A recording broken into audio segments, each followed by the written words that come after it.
What's going on, guys? United is back with another video, and today we are going to be talking about the 2022 Hall of Fame ballot from the BBWAA. Who got in, who is out, who is off the ballot completely. There is so much to talk about, but first, if you do enjoy this type of content, please leave a like and subscribe. Best way to support the channel by far.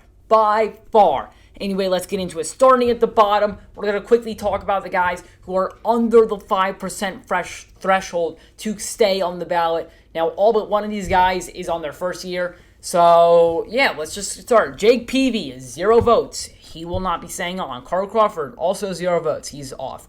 AJ Pierzynski got 2 votes, along with Prince Fielder, only getting 0.5% of the vote. They're both off. Jonathan Papelbon got 5 votes, along with Justin Morneau, 1.3 each of them. For percentage-wise, they are both off. Mark Teixeira is off with 6 votes. Ryan Howard, shocked he didn't get a little more love. I mean, he was completely dominant during his prime, but simply just couldn't stay healthy. I mean, he had that Achilles, couldn't stay on the field, and couldn't stay dominant when on the field. 8 votes for Howard, 2%. Tim Lincecum, 2.3% of the vote. Tim got a little bit of love there despite, an interesting career. So he's going to fall off. Tim Hudson, 3% of the vote on his second year. Joe Nathan, I really was thinking this guy would stay on and get a decent amount of the vote. No, 4.3% of the vote for Joe Nathan.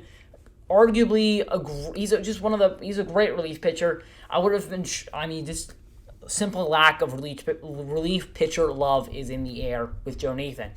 And as for Torrey Hunter and Mark Buehrle, they both barely stayed on. I think Torrey Hunter stayed on by like a vote or 2, and Buehrle stayed on by maybe 4 votes or 5. Point is, they barely both stayed on with 5.3 and 5.8% respectively. We got Bobby Abreu in his third year on the ballot, 8.6% of the vote. He's going to probably fall off the ballot sooner or later. Jimmy Rollins in his first year, he is one of 3 guys to make it past the 5% threshold in their first year of eligibility, and he got 9.4% of the vote, and I think the highest he'll top out at is like 20, maybe 30. Jimmy Rollins is not a Hall of Famer. Please don't even try and argue with me. He is one. He is not a Hall of Famer. Now, Andy Pettit, 10.7% of the vote, also not a Hall of Famer. Do I think he'll stay around the mark the rest of his career, the rest of the time on the ballot? Probably. He's probably just going to dwindle around the 10 to 15% of the mark, probably get close to falling off once or twice, but he's not a Hall of Famer. Please, Yankee fans. I'm a Yankees fan. Don't even argue with it. Sammy Sosa, he's also not a Hall of Famer, even with PEDs, which obviously hurt the percentage of the vote. He'd probably be closer to 50 if he didn't take PEDs and didn't, be public. We didn't know he'd take PEDs. But still, 18.5% of the vote, that is not even close to cut it for Sosa. He's not getting in. He's not a Hall of Famer. Omar Vizquel, I don't know if it was him or Robbie Alomar that had the off-the-field issues. I'm not quite sure, but that definitely hurt their percentage of the vote, or I don't know. Omar Vizquel is completely undervalued. I'm pretty sure it was Roberto Alomar that had the off-the-field issue, but I'm not entirely sure. But Omar Vizquel, in his 5th year of eligibility, he has 5 more years to try and turn it around, but they get 200 more votes. They got to completely reevaluate him. I just don't see it out of Vizquel. Don't see it happening. Don't see him pulling it out. All right, let's check the top half of the ballot where the more interesting stuff is there to live. We got Manny Ramirez, 28.9% of the vote in his 6 years of eligibility. He's not going to make the Hall of Fame. Is he a Hall of Famer? Maybe. It depends who you ask. If you're a guy who simply likes the argument for big power hitters and that's all they ever were, like Jim Thome, Vlad Guerrero, then sure, he's a Hall of Famer. Now, Manny isn't quite as good as Jim Thome or Vlad Guerrero, but he's definitely one of the best respected hitters. But you also have to ignore PEDs, which for a lot of these writers and a lot of people that are voting, they cannot do, unfortunately. Jeff Kent, 32.7% of the vote. He will all but indefinitely fall off next year in his final year of eligibility. It'll be interesting to see what the Veterans Committee think of him. He was a solid player. He was a good second baseman. Good power second baseman at that, too. So, it'll be interesting. Depends on who you ask on Jeff Kent. I don't think he's quite there. But, 32.7% of the vote.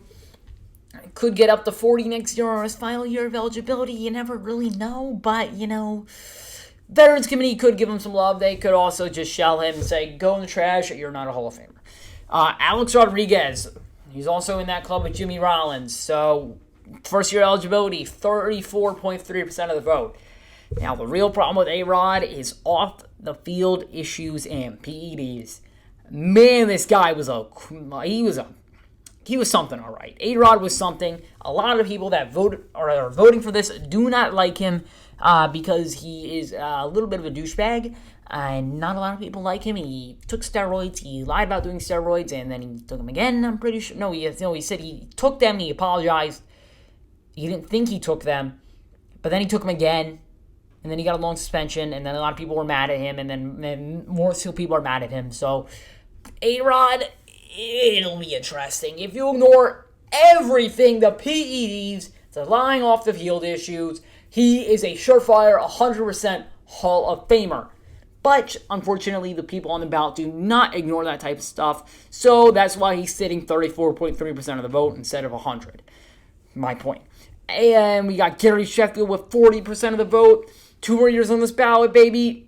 Could he make a push? You never know. You never truly know. Don't see it happening, though. He's in the same boat with Jeff Kent. He's basically just going to fall off. We got Andrew Jones, who's got 5 more years on this ballot, and who should be a Hall of Famer. You cannot change my mind. Andrew Jones is a Hall of Famer. Great. Some of the best defense in center field you will ever see out of a player. And he's a really good hitter to go along with that. So, you can't ignore it. He's a great player. He's a great outfielder. Stick him in the Hall of Fame. Please don't mess this up. Billy Wagner, 51.0% of the vote. 7th year on the ballot. He's got 3 more years. I want him to get in, but I don't think it's going to happen. I really badly want him to get in. Really badly. But it's sadly, fortunately, not going to happen. The relief pitcher love is interesting, and I think the Veterans Committee will vote him in. I just don't. It's not going to be this year. He needs like 100 more votes. I don't think that's going to happen. Veterans Committee will probably look at him good, though. Todd Hetland, Hall of Famer. Please stop saying Coors and throwing his career in the trash. He is a great player. He has 6 more years. Please stop saying Coors for the next 6 years and put on your heads correctly and vote for Todd Hetland. Please and thank you. Kurt Schilling, who wanted to be off the ballot, said the writers were idiots, and that's why he has 58.6% of the vote on his 10th and final year on the ballot, when he could honestly possibly be in. You know, he's also a bit of a one of those guys with A-Rod, not quite as bad, but he also took PEDs. So, you know, he's a loose egg. We got Scott Rowland, who, honestly, he's probably the player on this ballot right now that has the best chance of getting in soon. Scott Rowland, 50 on the ballot, 63.2% of the vote. He needs about 50 more votes, and within the coming years, I could see him getting there. I just don't want them to wait for his 10th year. He's a good enough player. He should be a Hall of Famer. Just put him in there. Now, for Roger Clemens, and these next 3 guys are going to be interesting. We got Roger Clemens, the all-time Cy Young Award leader with 7, not even close with anybody, and he is not going to be in the Hall of Fame. He is off the ballot in his 10th and final year. He is up to the Veterans Committee, and he's just, in the Veterans Committee, he's probably not going to get him in either.